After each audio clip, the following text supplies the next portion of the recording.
Hello everyone, this is CA Harish Wadhwani over here और मैं आज आपके साथ में कवर अप करने जा रहा हूँ प्लेस ऑफ सप्लाई।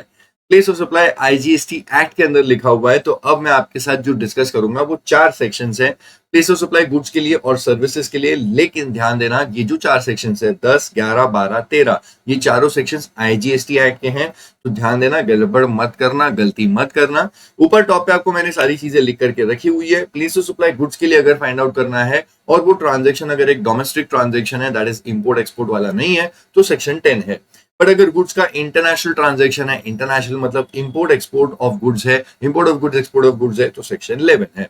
उसके नीचे आ जाओ, ग्रीन कलर में आपको देखने को मिलेगा डोमेस्टिक ट्रांजेक्शन है सर्विसेज का, तो सेक्शन 12 है। और अगर इंटरनेशनल ट्रांजेक्शन है सर्विसेज का, तो सेक्शन 13 है।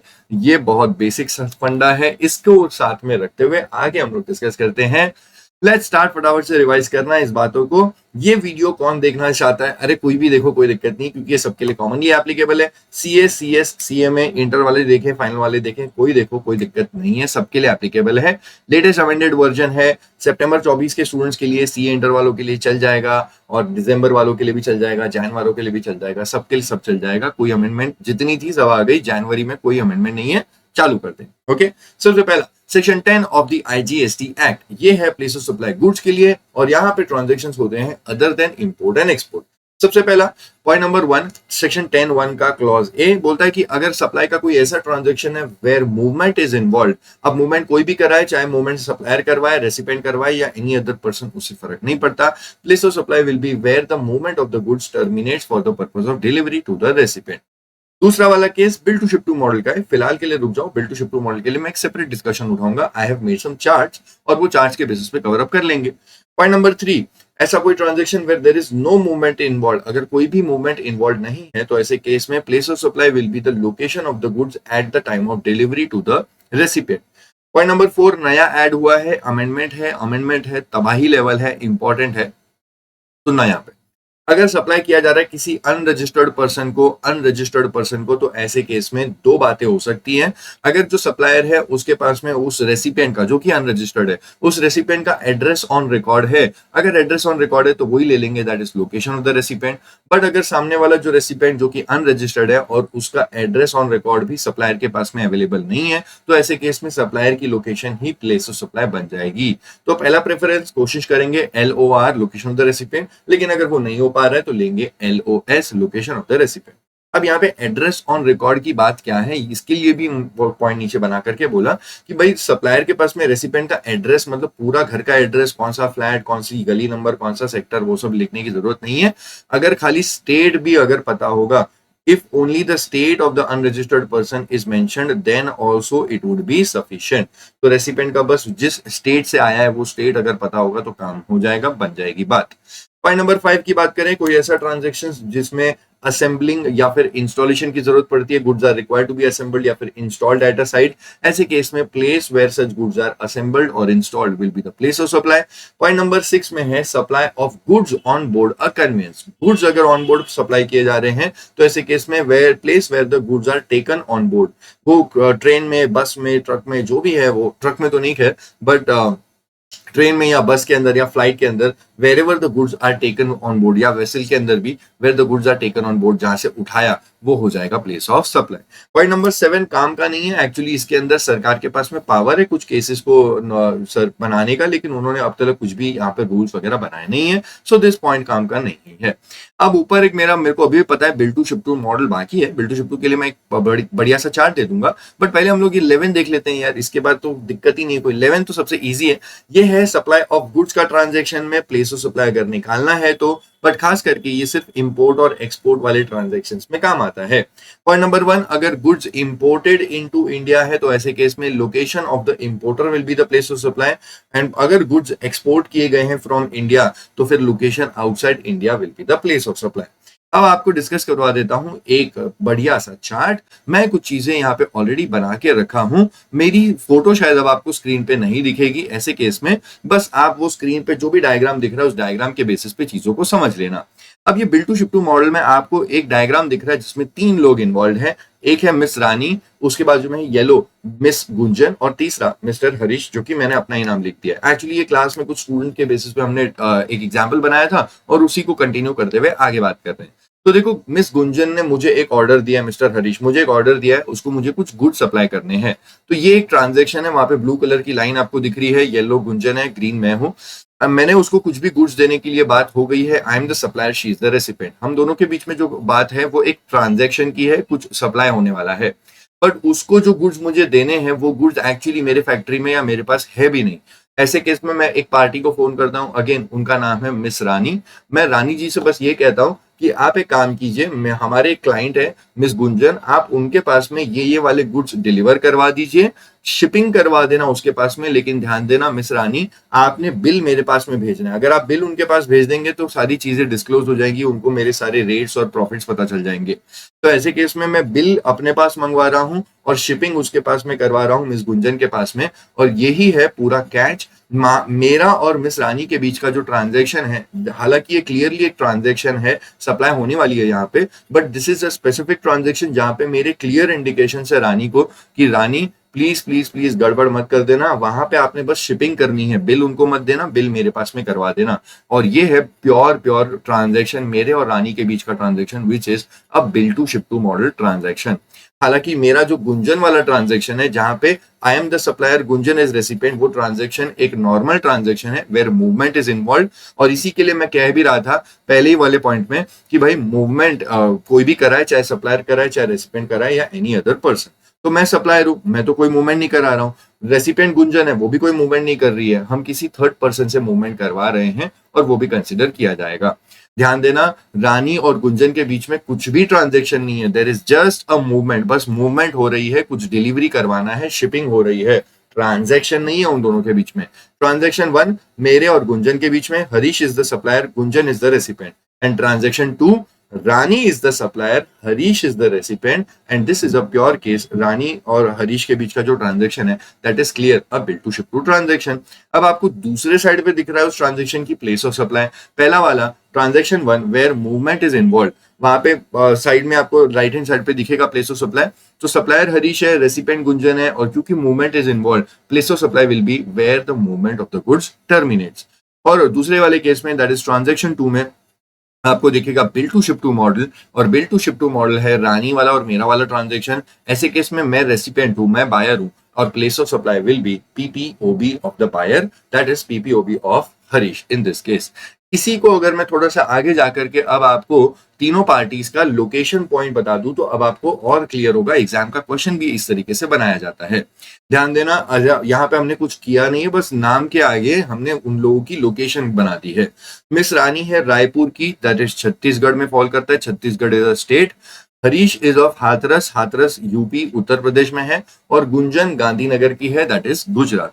अगर मेरी और गुंजन के ट्रांजैक्शन की बात की जाए, आई am the supplier, Gunjan is the recipient, तो ऐसे केस में मूवमेंट कहां पे टर्मिनेट होती है? मूवमेंट टर्मिनेट होती है गांधीनगर, गुजरात के अंदर, तो वो हो जाएगी प्लेस ऑफ सप्लाई। और जहां तक बात है मेरा और रानी वाला ट्रांजैक्शन, जहां पे रानी सप्लायर है, मैं रेसिपिएंट हूं या फिर मैं बायर हूं, क्योंकि ये bill to ship to model है, place of supply will be PPOB of the buyer, मतलब पीपीओबी ऑफ द हरीश, मतलब हाथरस यूपी, जो मेरी प्रिंसिपल प्लेस ऑफ बिजनेस है। अब आपको एक स्क्रीन पे एक फोटो दिखेगा जहां पे आपको पूरे ट्रांजैक्शंस का एड्रेस के साथ, मतलब लोकेशन के साथ में टू दी एक्सट्रीम राइट आपको दिखेगा गांधीनगर गुजरात, पहले वाले केस का प्लेस ऑफ सप्लाई है, और दूसरे वाले केस में Hathras Uttar Pradesh is the place of supply. पहले वाले केस में हमने लॉजिक लगाया है where the movement is involve, और दूसरे वाले केस में हमने लॉजिक लगाया bill to ship to model का।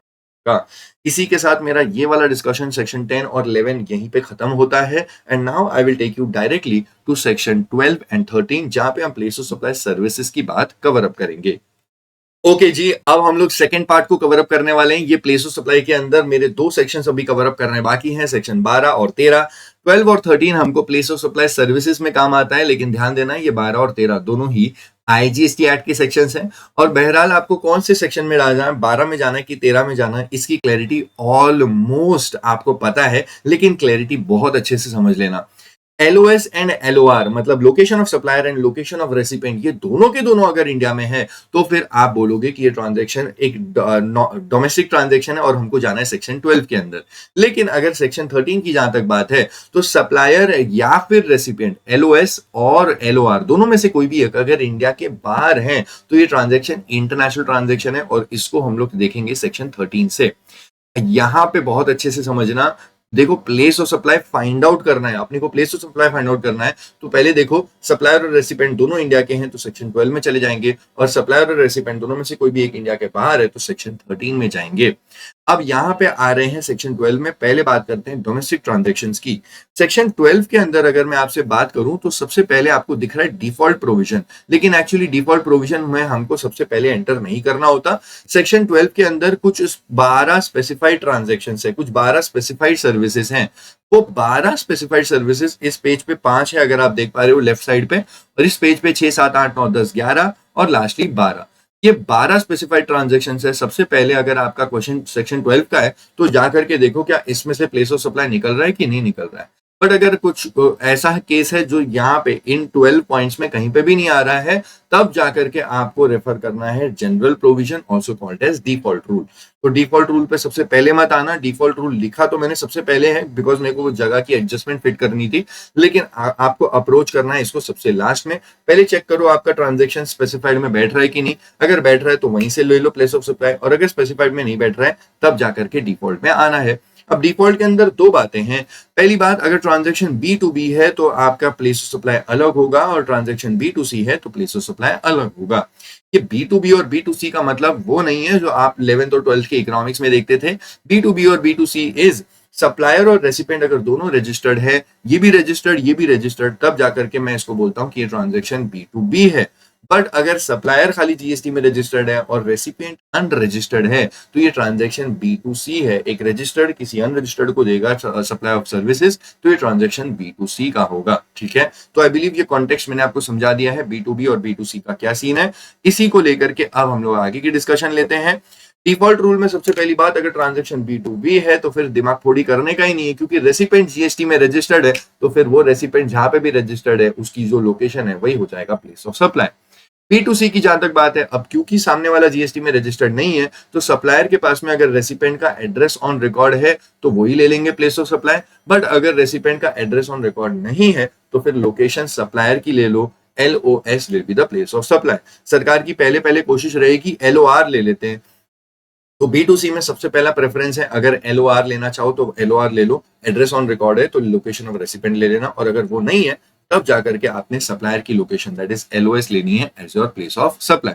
बढ़ते हैं आगे, बात करते हैं स्पेसिफाइड ट्रांजैक्शंस की। सबसे ज्यादा इंपॉर्टेंट एग्जाम में आने वाला जो ये पेज का डेटा है ये सबसे ज्यादा इंपॉर्टेंट है, ये पेज सुपर्ब है।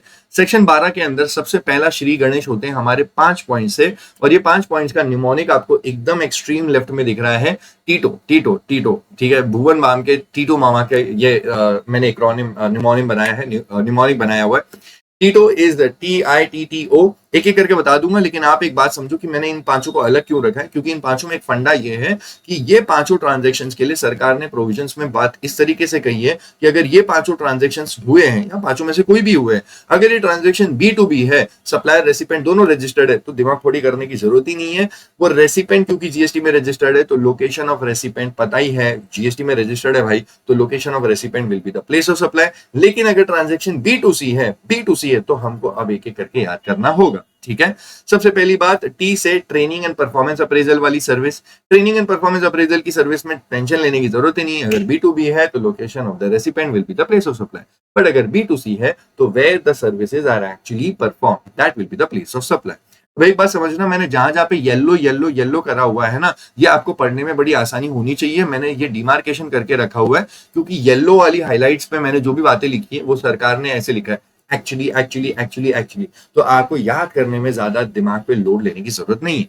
ट्रेनिंग एंड परफॉर्मेंस अप्रेजल वाली सर्विस अगर B2C है तो place of supply will be where it is actually perform.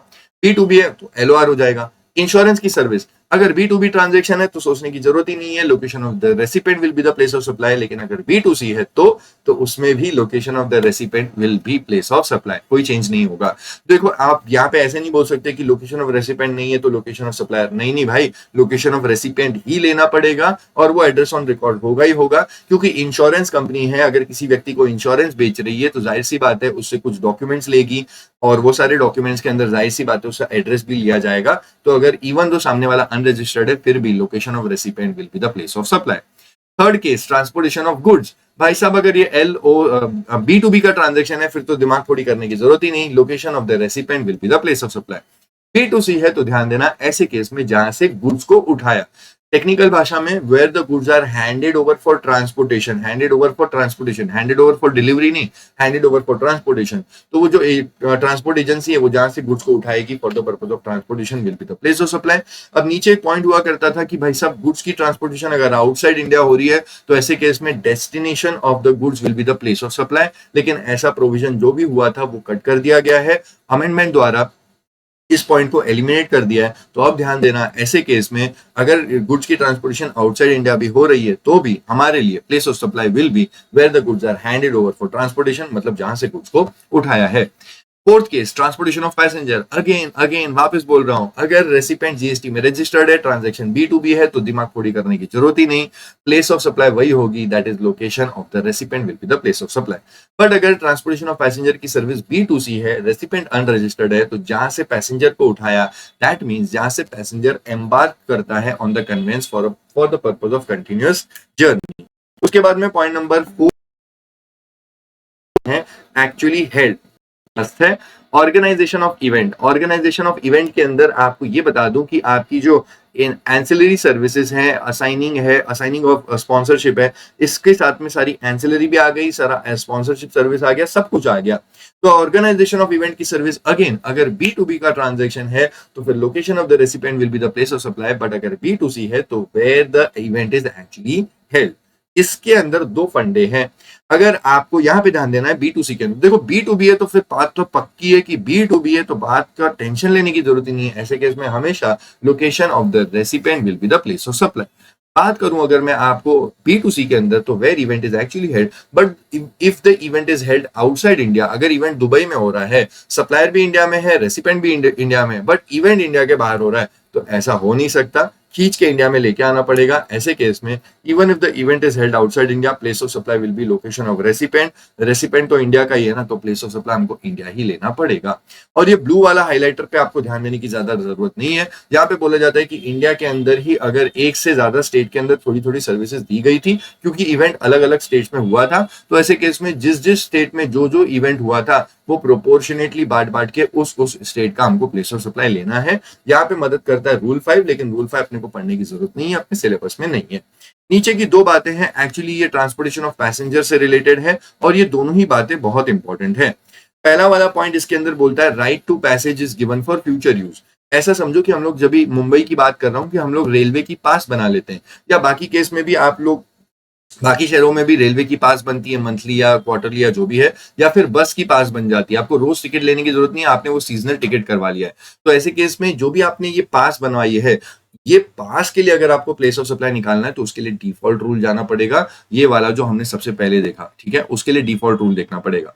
दूसरा केस रिटर्न जर्नी। तो देखो अगर आप टिकट करवाते हो रिटर्न जर्नी की तो हमेशा रिटर्न जर्नी को सेपरेट कंसिडर किया जाता है। तो मेरी फ्लाइट है मुंबई टू दिल्ली, तो ऐसे केस में और उसी दिन पे मैं रिटर्न भी आने वाला हूँ दिल्ली टू मुंबई, तो ऐसे केस में मैं ये नहीं कह सकता हूँ कि मेरा राउंड ट्रिप का टिकट है, मेरे को एक्चुअली मुंबई टू दिल्ली के लिए प्लेस ऑफ सप्लाई अलग लेना पड़ेगा, दैट इज जहां से पैसेंजर को उठाया मुंबई, और दिल्ली टू मुंबई वाली फ्लाइट के लिए जहां से पैसेंजर को उठाया मतलब जहां से पैसेंजर एम्बार्क करता है, तो मैं दिल्ली से एम्बार्क करता हूं तो place of supply will B Delhi.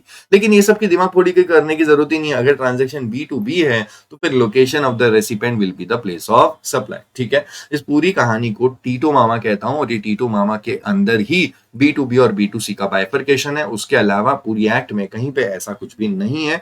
Very, very important. Tito Mama. T is training and performance appraisal. I is insurance services. T है TOG and TOP. Transportation of goods and transportation of passenger. And O stands for organization of event. आगे बढ़ते हैं, बात करते हैं कुछ और transactions की, लेकिन उसके पहले आपको क्लियरली डिमार्केशन करके ये बता दूं कि अब वो सिस्टम हट गया है B2B और B2C के लिए अलग अलग। ये आप मेरा कर्सर देख सकते हैं, यहाँ पे B2B हो या B2C हो, प्लेस ऑफ सप्लाई तो यही होगी जो आप पढ़ रहे हो। पॉइंट नंबर 6 के अंदर वो ट्रांजैक्शन है that is immovable property related वाला, लेकिन ध्यान देना इसके अंदर और एक चीज इंक्लूड हो जाती है। इमूवेबल प्रॉपर्टी रिलेटेड के ट्रांजैक्शंस के अंदर आपको यहाँ पे बोला जाता है कि अगर आपका अकोमोडेशन वाला ट्रांजैक्शन है, अकोमोडेशन इन अ होटल, बोट और वेसल, जैसे हम लोग ट्रिप पे जाते हैं तो किसी होटल में स्टे करते हैं, तो वो वाले ट्रांजैक्शन के लिए भी प्लेस ऑफ सप्लाई यही होगी।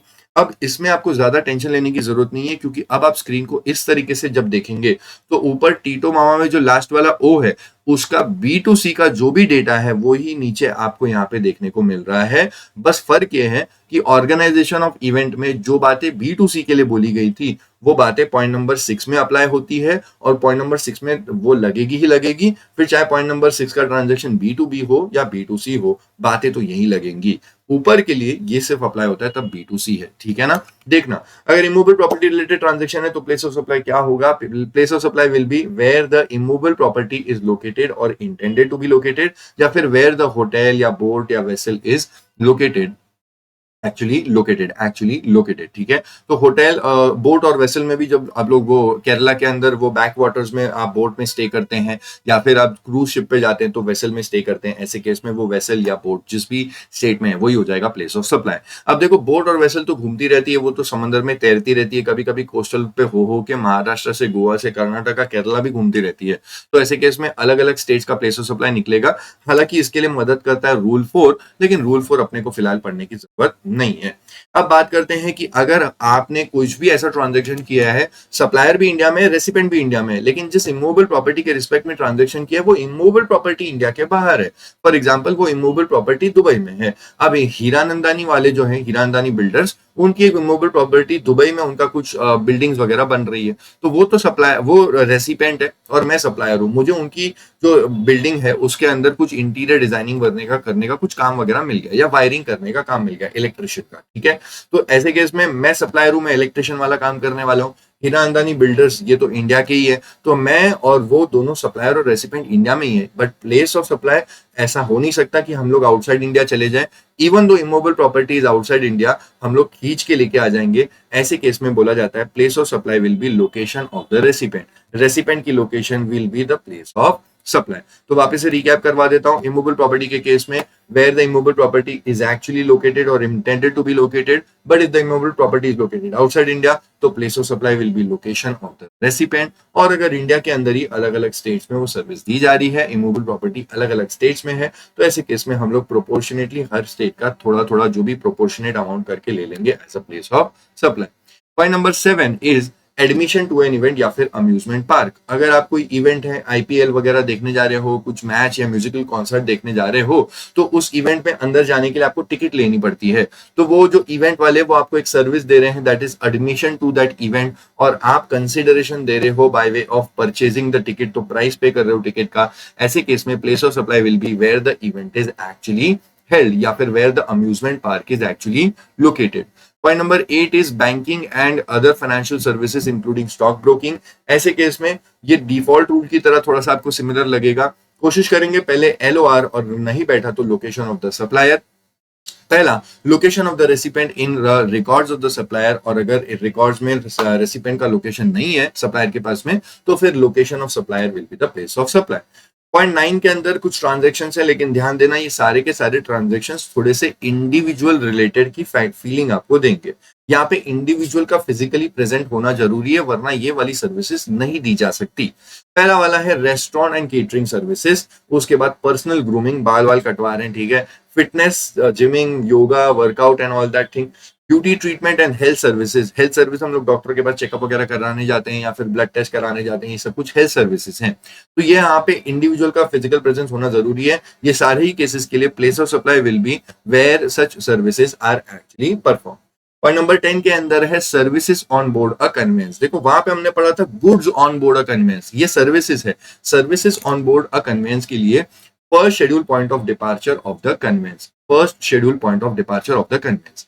तो देखो अगर मेरे को सर्विसेज दी जा रही है, मैं फ्लाइट में जा रहा हूँ और मुझे कुछ सर्विसेज दी जाती हैं, तो ऐसे केस में फ्लाइट है केरला से दिल्ली की फ्लाइट है, लेकिन बीच में मुंबई का हॉल्ट है, तो केरला टू मुंबई, मुंबई टू दिल्ली, लेकिन first schedule point of departure is Kerala, तो place of supply will be Kerala. Even तो मुझे सर्विसेज दी थी तब जब मैं ऑलमोस्ट दिल्ली पे लैंड होने वाला था, लेकिन फिर भी सर्विसेज अगर ऑन बोर्ड दी जाती है तो place of supply will be first schedule point of departure, that is Kerala. Last में पॉइंट नंबर 11 है, that is advertisement services given to the government. अगर गवर्नमेंट को एडवर्टाइजमेंट सर्विस देंगे तो प्लेस ऑफ सप्लाई यहां से निकालना, लेकिन अगर एडवर्टाइजमेंट सर्विस गवर्नमेंट को नहीं अदर देन गवर्नमेंट को दी जा रही है तो फिर डिफॉल्ट रूल में जाना, ठीक है। Please do not do that mistake, ध्यान देना। गवर्नमेंट को अगर एडवर्टाइजमेंट सर्विस देंगे तो यहाँ पे है, यहाँ पे बोला जाता है कि जहां जहां पे वो एडवर्टाइजमेंट रन की जा रही है, ब्रॉडकास्ट की जा रही है, डिस्प्ले की जा रही है, डिसेमिनेट की जा रही है, that location will be the place of supply. लेकिन क्योंकि आपको पता है कि एडवर्टीजमेंट यूजुअली टीवी पे अगर आ रही है, रेडियो पे आ रही है, तो वो तो पूरे इंडिया में रन हो रही है, ब्रॉडकास्ट हो रही है, डिसेमिनेट हो रही है, तो ऐसे केस में अलग अलग स्टेट्स के लिए निकालने के लिए कुछ प्रोपोर्शनेट हमको वैल्यूज निकालने पड़ते हैं। इसके लिए मदद होती है रूल 3 की, हालांकि रूल 3 हमको पढ़ने की जरूरत नहीं है, फाइनल लेवल पे ज्यादा ध्यान देना है। यहाँ पे रूल 3 अपने काम का नहीं है, इसको हम लोग नहीं कर रहे हैं, सिलेबस में नहीं। ओके, तो पॉइंट नंबर 11 तक मेरी कहानी हो चुकी है। लास्ट में मेरे पास में है point number 12। Point number 12 is telecommunication service. Telecommunication service again आपको पहले ही ऊपर दिखा दूं कि भाई साहब वो B2B और B2C की कहानी अलग अलग नहीं है, यहाँ पे बिल्कुल बिल्कुल सब कुछ सेम है। B2B हो या B2C हो, प्लेस ऑफ सप्लाई तो वही होगा जो आपके सामने दिख रहा है। हालांकि इसके अंदर आपके पास में 4 पॉइंट्स है, 12 का 1, 12 का 2, 12 का 3 एंड 12 का 4। 12 का 1 इज अगर टेलीकम्युनिकेशन सर्विस दी जाती है कोई फिक्स्ड लाइन या लीज्ड सर्किट या इंटरनेट लीज सर्किट, मतलब डिश एंटीना, मतलब कुछ इक्विपमेंट है वो आपके घर पे लगाया गया है और उसके थ्रू आपको टेलीकम्युनिकेशन की सर्विस दी जाती है, तो place of supply will be location of such fixed equipment. ये फिक्स्ड इक्विपमेंट कहां पे लगाया है, जहां पे लगाया हो जाएगा वही हो जाएगा प्लेस ऑफ सप्लाई। उसके नीचे वो ब्लू शेडिंग वाला है, वो टेंशन लेने की जरूरत नहीं है, मतलब अगर लीस्ट सर्किट एक स्टेट से ज्यादा स्टेट में लगाया गया है तो फिर प्रोपोर्शनेटली हमको ले लेना पड़ेगा प्लेस ऑफ सप्लाई। अगेन ये रूल 6 हमारे सिलेबस में फिलहाल के लिए नहीं है, तो इस बात को हम लोग यहीं पे छोड़ सकते हैं, कोई अपने को रूल 6 के अंदर डीप में जाके पढ़ने की जरूरत नहीं है। पॉइंट नंबर 2 उसके बाद में है पोस्ट पेड मोबाइल या फिर इंटरनेट सर्विस। देखो पोस्ट पेड है तो बिल आता होगा, बिलिंग होगा, तो ऐसे केस में billing address of the recipient will be the place of supply. लेकिन अगर बिलिंग एड्रेस रेसिपेंट का नहीं है रिकॉर्ड्स में तो location of supplier will be the place of supply. देखो कई बार लोग बिलिंग करवा तो लेते हैं लेकिन फिर उनका एड्रेस चेंज हो जाता है, वो घर चेंज कर देते हैं, तो जो टेलीकम्युनिकेशन कंपनी जैसे एयरटेल वगैरह, अब उसको सामने वाले व्यक्ति का बिलिंग एड्रेस था तो सही, लेकिन अब बिलिंग एड्रेस पे वो देखा तो बिल्डिंग रिडेवलपमेंट में चली गई है, टूट गई है, या वहां पे अब कोई भी नहीं रहता, तो ऐसे केस में सप्लायर का location will be the place of supply. यहाँ पे लॉजिक देखो आप मोरलेस समझ सकते हो, बात वही है जो डिफॉल्ट में पड़ी थी। कोशिश करेंगे पहले LOR लेंगे और अगर नहीं है तो फिर LOS ले लेंगे।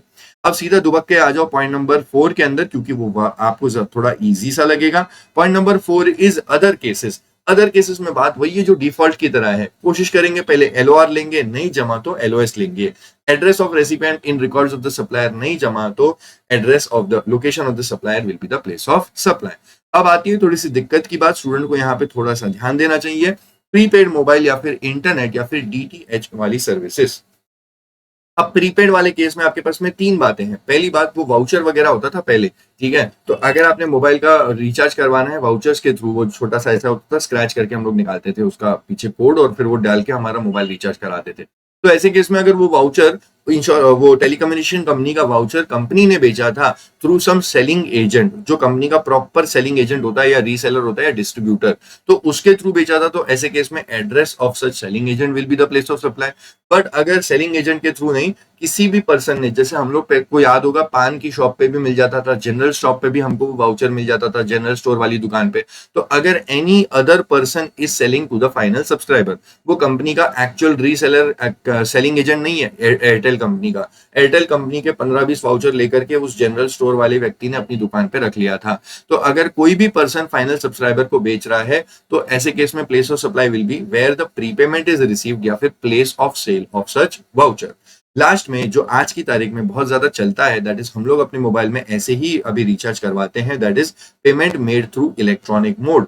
ऐसे केस में location of the recipient in records of the supplier यही हो जाएगा place of supply. Sir address on record होगा ही होगा, ऑब्वियसली आज की तारीख में आपको सिम वगैरह लेना है, इलेक्ट्रॉनिक वगैरह थ्रू से करते हो तो आपको पहले ही अपना सारा आधार वगैरह डिटेल देना पड़ता है। तो सप्लायर जो टेलीकम्युनिकेशन कंपनी है उनके पास में रेसिपेंट का एड्रेस होता ही होता है। This was my entire discussion with section 12। अब मैं आपके साथ में शुरू करने जा रहा हूं सेक्शन 13। सेक्शन 13 के अंदर की बातें आपको ऊपर ही मैंने पहले से बता दी थी। सेक्शन 13 में आप तब आएंगे जब सप्लायर या फिर रेसिपिएंट दोनों में से कोई एक इंडिया के बाहर है तो सेक्शन 13 में आएंगे। इसको हम लोग सो कॉल्ड इंटरनेशनल ट्रांजैक्शन बोलते हैं। अब यहाँ पे भी अगेन आपको डिफॉल्ट रूल में पहले नहीं आना है, हालांकि मेरे पास में जगह फिट करने के लिए ये सिस्टम था तो मैंने यहाँ पे ये पॉइंट डाला हुआ है। डिफॉल्ट प्रोविजन मैं पहले डाला है, लेकिन अगेन वापस से बता दूं डिफॉल्ट प्रोविजन हमको लास्ट में देखना है। हमको पहले स्पेसिफिक केस देखने पड़ेंगे। यहाँ पे 9 स्पेसिफिक ट्रांजैक्शन है, ऊपर 12 थे, यहाँ पे 9 है। 1 2 3 4, ये 4 तो आपको यहीं पे दिख रहे हैं। उसके अलावा 5 6 7 8 9, ये 9 स्पेसिफिक ट्रांजैक्शंस हैं। अगर आपका केस यहाँ पे बैठ रहा है तो फिर इसके हिसाब से प्लेस ऑफ सप्लाई ले लेना, बट अगर आपका केस यहाँ पे नहीं बैठ रहा है तब जाकर के आप रेफर करेंगे डिफॉल्ट प्रोविजन। डिफॉल्ट रूल जो सेक्शन 12 में देखा था मोर और लेस उसी ट्रैक पे है। मतलब कोशिश करेंगे पहले एलओआर और नहीं जमा तो एलओएस, मतलब location of the recipient will be the place of supply, और अगर वो नहीं हुआ तो फिर location of the supplier will be the place of supply. बढ़ते हैं आगे, ये था डिफॉल्ट रूल, लेकिन अब बात करते हैं स्पेसिफिक ट्रांजैक्शंस की। अब स्पेसिफिक ट्रांजैक्शंस में आपके पास में शुरू में 4 पॉइंट्स है। पॉइंट नंबर 1 2 3 4, ये बहुत इंपॉर्टेंट है, बहुत बहुत क्रूशल है। इसके अंदर की बातें थोड़ी सी आपको वर्डिंग से समझनी होंगी। पॉइंट नंबर 1 के अंदर आप देख रहे हो मैंने गुड्स को रेड में लिखा है, यहाँ पे 2 में इंडिविजुअल को रेड में लिखा है, पॉइंट नंबर 3 में इमूवेबल प्रॉपर्टी को और यहाँ पे इवेंट को। पॉइंट नंबर 1 के अंदर ट्रांजैक्शन की बात कुछ इस तरीके से है कि सर्विसेज सप्लाइड की गई है और वो सर्विसेज है गुड्स के रिस्पेक्ट में। Services are supplied in respect of some goods के रिस्पेक्ट में सर्विसेज दी जा रही है। अब 2 बातें हैं, अगर गुड्स के रिस्पेक्ट में सर्विस दी जा रही है तो ट्रांजैक्शन कुछ इस तरीके से है जहां पे goods are required to be physically made physically available.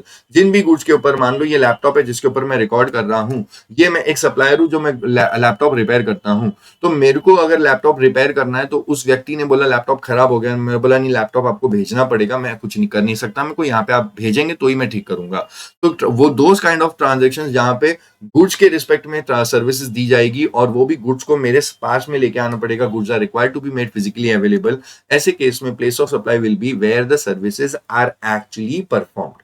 Case 2, अगर गुड्स को मेरे पास में फिजिकली लाने की जरूरत नहीं है, मैं यहीं से कुछ कोडिंग कर दूंगा, क्योंकि सॉफ्टवेयर का एरर था, हार्डवेयर का नहीं था। तो मैंने उस व्यक्ति को कहा कि ठीक है आप मेरे को अपने पीसी का, मैं टीम व्यूअर से उसे एक्सेस कर सकता हूं आपका, और मैंने यहाँ पे उसका सिस्टम यहीं से एक्सेस कर दिया और मैंने कोडिंग वगैरह पूरा ओके करके उसके लैपटॉप को ठीक कर दिया। ये वो सिस्टम है जहां पे गुड्स को फिजिकली मेरे पास में लेके आने की जरूरत नहीं है। हालांकि मैं अपनी सर्विस दे रहा हूं कुछ स्पेसिफिक गुड्स के रिस्पेक्ट में, लेकिन गुड्स को मेरे पास में लेके आने की जरूरत नहीं है, मैं इलेक्ट्रॉनिक मोड से ही ठीक कर दूंगा, और वो भी रिमोट लोकेशन से। मैं अपने घर से बैठे बैठे या अपने ऑफिस से बैठे बैठे चीजों को काम करके दे सकता हूं इलेक्ट्रॉनिक मोड से, फिजिकली मेरे पास में लाने की जरूरत नहीं है। ऐसे केस में place of supply will be where the goods are situated at the time of supply of services. Assume करते हैं मैं इंडिया में हूं और हमारा जो क्लाइंट है वो क्लाइंट यहाँ का इंडिया का नहीं है, वो कैलिफोर्निया का है। तो वो कैलिफोर्निया से हमको कॉल आया और हमको बोला कि लैपटॉप में कुछ इशू आ रहा है, हमने यहीं से ठीक करके दे दिया।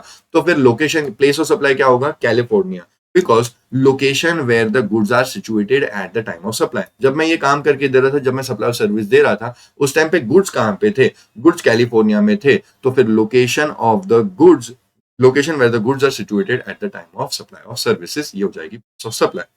अब उसके बाद में नीचे इन्होंने बोला कि ये वाले जो आपने ऊपर येलो वाले और ऑरेंज वाली बातें देखी, ये अप्लाई नहीं होगा इन अ स्पेसिफिक केस। अब वो स्पेसिफिक केस क्या है, ये आपको ब्लू वाली शेडिंग में बता रहा हूं। उसके लिए ये येलो और ऑरेंज अप्लाई नहीं होगा। उसके लिए मैंने नीचे जाकर के लिखा है कि for this special case you will have to refer default rule. Default rule हमको रेफर करना है। अब ये केस क्या है? अब केस में आपको ये ब्लू ब्रैकेट की बात बता देता हूं। ब्लू ब्रैकेट में सीन ऐसा है कि अगर मैंने गुड्स को इंडिया में इंपोर्ट किया था, क्योंकि उसकी फिजिकली मेरे पास में goods were required to be made physically available. अगर गुड्स मेरे पास में फिजिकली रिक्वायरमेंट आई थी, मैंने उसको ठीक किया और फिर ठीक करने के बाद में वापस से उसको दूसरी कंट्री के अंदर भेज दिया। अज्यूम करते ब्राजील से गुड्स मैंने इंपोर्ट करवाए थे, उसको ठीक करना था, रिपेयरिंग करके वापस भेज दिया और टेम्पररी इंपोर्ट किया, रिपेयर वगैरह करने के बाद में, ट्रीटमेंट प्रोसेस करने के बाद में वापस भेज दिया। तो ऐसे केस में मेरे को ये वाले प्रोविजन देखने की जरूरत नहीं है, मुझे डिफॉल्ट रूल में चले जाने के लिए कहा जाता है। बस यहाँ पे ये लोग बोलते हैं कि आपको बेनिफिट तब मिलेगा जब आपने ये जो गुड्स इंडिया में इंपोर्ट किए थे आपने इंडिया में यूज नहीं किया था। Without being put to any other use in India, these goods were exported out of India after being repaired या आफ्टर बीइंग ट्रीटेड। ठीक है, कंडीशन यहाँ पे ये है कि थोड़ा बहुत यूज चलेगा, मतलब आपने उतना यूज किया है जो कि ट्रायल रन्स है, अगर ठीक ठाक किया है तो ये चेक करने के लिए कि प्रॉपर काम कर रहा है कि नहीं, वो होते हैं ट्रायल रन्स। तो ट्रायल रन्स अगर आप कर रहे हो तो चलेगा, लेकिन कमर्शियल प्रोडक्शन आप करोगे तो नहीं चलेगा।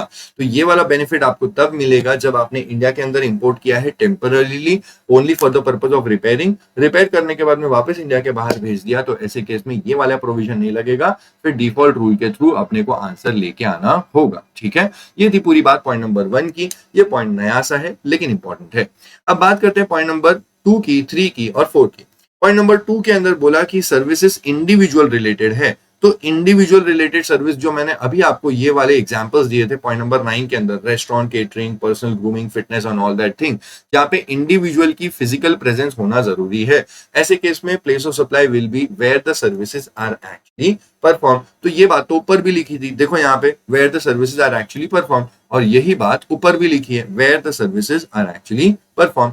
पॉइंट नंबर 3 की बात करते हैं। अगर सर्विसेज दी जाती है in relation to immovable property, immovable property के रिस्पेक्ट में अगर सर्विसेज दी जाती है तो place of supply will be where the immovable property is located और इंटेंडेड टू बी लोकेटेड, जहां पे वो एक्चुअली लोकेटेड है या फिर इंटेंडेड टू बी लोकेटेड है। और पॉइंट नंबर 4 में है इवेंट रिलेटेड सर्विस। ऐसे केस में again where the event is held, where the event is actually held, यही हो जाएगा प्लेस ऑफ सप्लाई।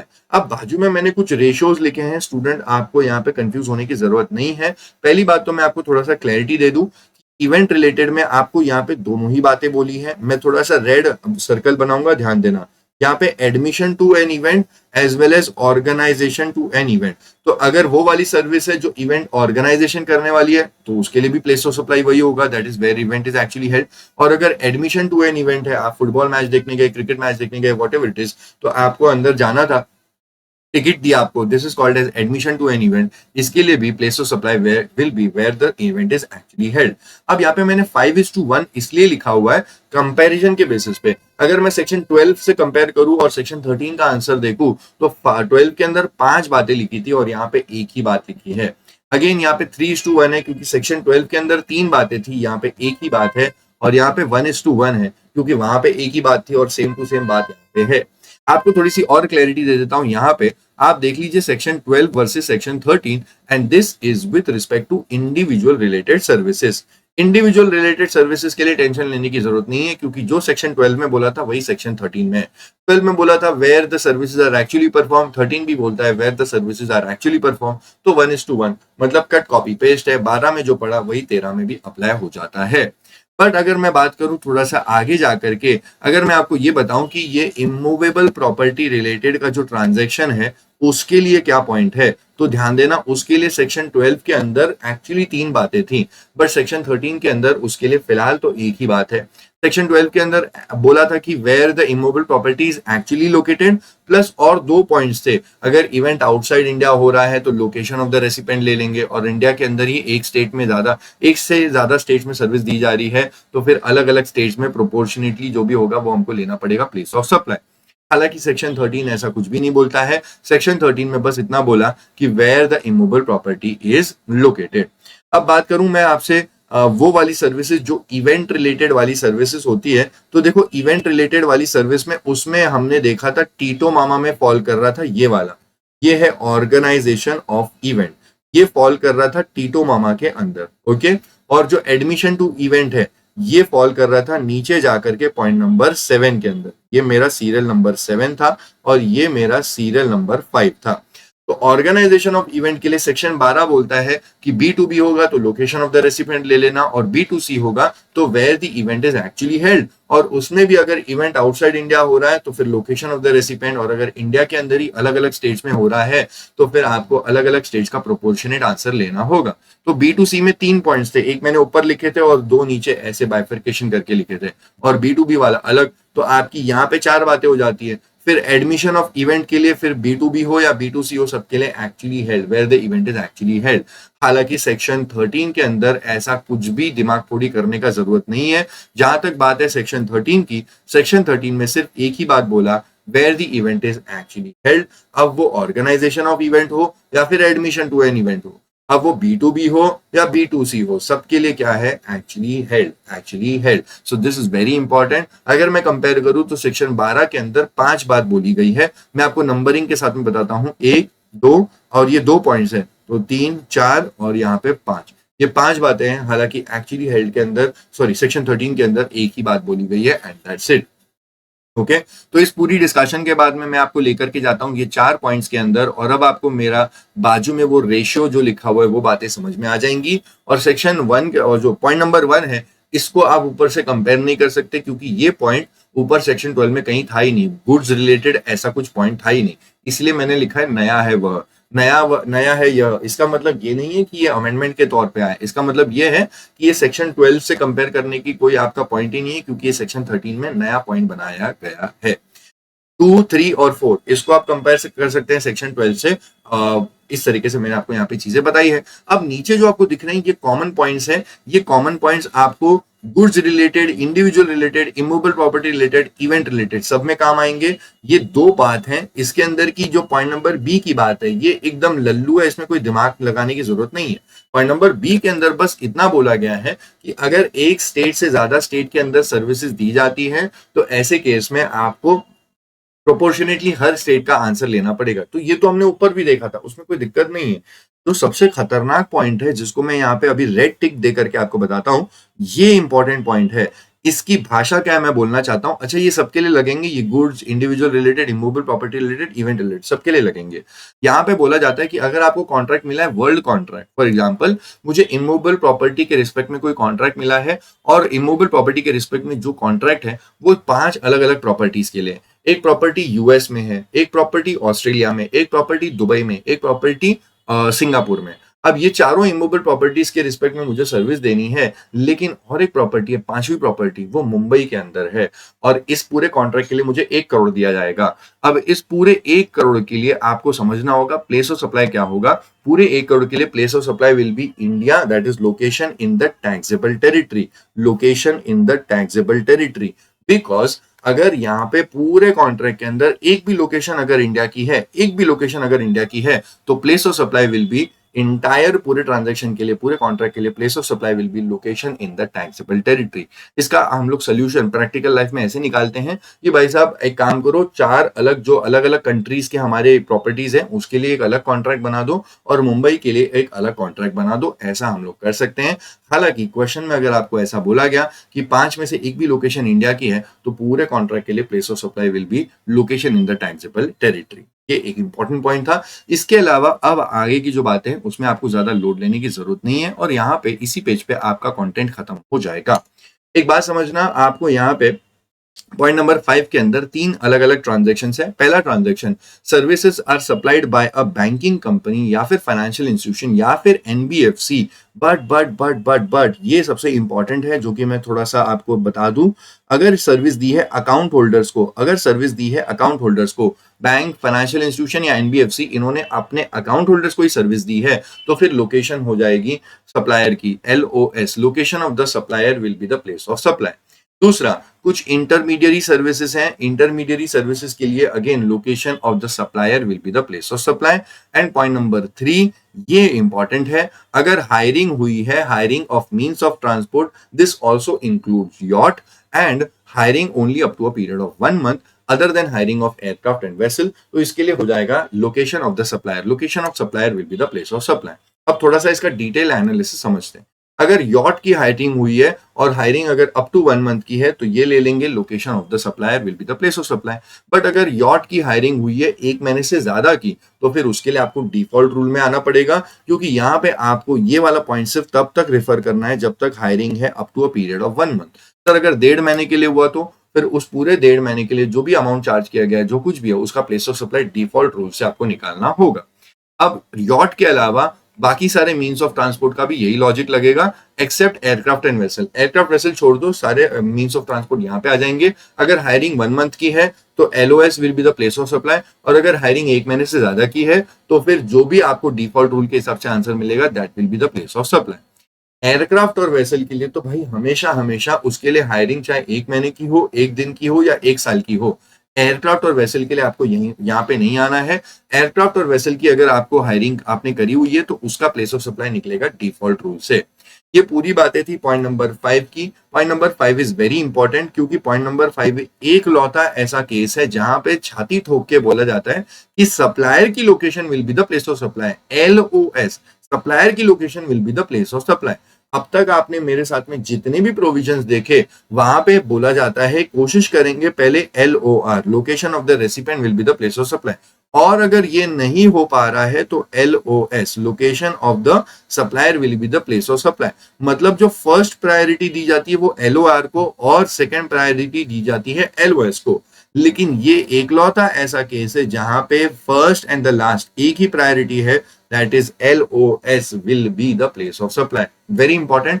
और एग्जामिनर ने सीए इंस्टीट्यूट के इंटर लेवल के पेपर में भी इस पॉइंट को हिट किया है। उन्होंने यहाँ पे क्लियरली पूछा था कि अगर बैंक, फाइनेंशियल इंस्टीट्यूशन या एनबीएफसी सेक्शन 13 वाले केस में अगर अपने नॉन अकाउंट होल्डर्स को सर्विस दे रही है तो देखो नॉन अकाउंट होल्डर्स को दे रही है तो आपको डिफॉल्ट रूल में आना पड़ेगा, डिफॉल्ट रूल के हिसाब से आंसर निकलेगा। बट अगर उन्होंने अपने ही अकाउंट होल्डर्स को सर्विस दी है तो फिर ऐसे केस में location of the supplier will be the place of supply. तो आपको डिफॉल्ट रूल में कब जाना है? जब बैंक या फाइनेंशियल इंस्टीट्यूशन या एनबीएफसी अब नॉन अकाउंट होल्डर्स को सर्विस देगी तो डिफॉल्ट रूल में चले जाना। अगर यॉट की हायरिंग 1 महीने से ज्यादा की है तो डिफॉल्ट रूल में चले जाना।